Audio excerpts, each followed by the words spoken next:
3400 BC, pharaohs and their jewelries on their hair, we saw them with matted hairstyle, matted locks. In India, Shiva, Jata, oldest written records of locks. In Greece, in 1700 BC, there were statements of people with locks, with matted hair. In Europe, Ethiopia, 500 BC, the Tibets and the Sikhs, the people that practice Sikhism, right? The Sikh religion is very, very similar to that of the Nazarene vow. Very, very similar, 100% similar. When you look at Sikhs and how they protect their hair and the shaving and the cutting, very similar to the Nazarene vow. In Poland, 17th century and 19th century, they identified people with matted or locked hair that drew illness from their body, and cutting it could be very fatal. So they had to leave it because they believed with the matted hair, as it grew longer, it was pulling out the dirt from inside them.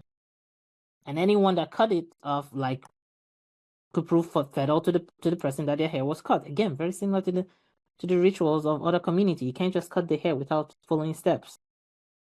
We've spoken about West Africa, the Igbo and the Yoruba, and also in Indonesia, the Zedic priests, the Polish plate century or 17th century, the Tibet or the Tibetan priest, and even in Senegal, the Balfolk, Senegal, a Muslim group of community who still to this day, they wear locked hair. So African ancient crown, right? We've spoken about the pharaohs and some of the pharaohs' tombs that have been opened, and we've seen them with literally locks with their bones or their mummified body. In China and in Tibet, some group of communities in China and Tibet, they actually practice this and they celebrate the monks who wear locks. In Americas, they have the Aztec priests who wore matted, blooded, clothed locks.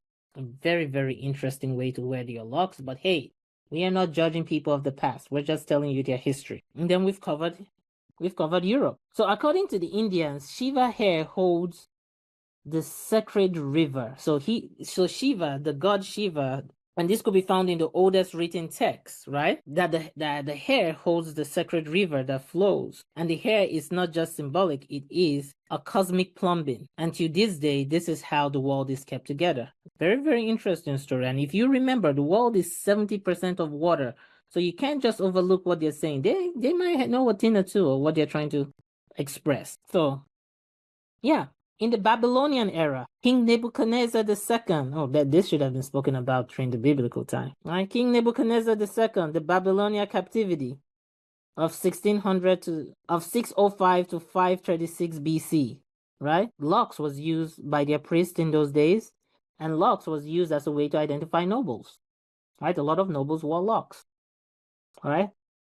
Because if the king had matted hair or braided hair and he wore a crown, like in Pharaoh's time, right? Like, and I mean Pharaoh's time, like Moses, right? So Moses ran to the promised land, and then now the Babylonians are coming to take them back as slaves again, right? So this was a thing, right? Keeping the matted hair, and I think most importantly, unlike John the Baptist and Elijah, the royal family, they would have people to take care of it, to make it look beautiful. Because locks can be beautiful when done well. It can look very, very beautiful when done well. In Africa, in Kenya, the Mosaic warriors, known for their reddish, again, going back to the reddish, right?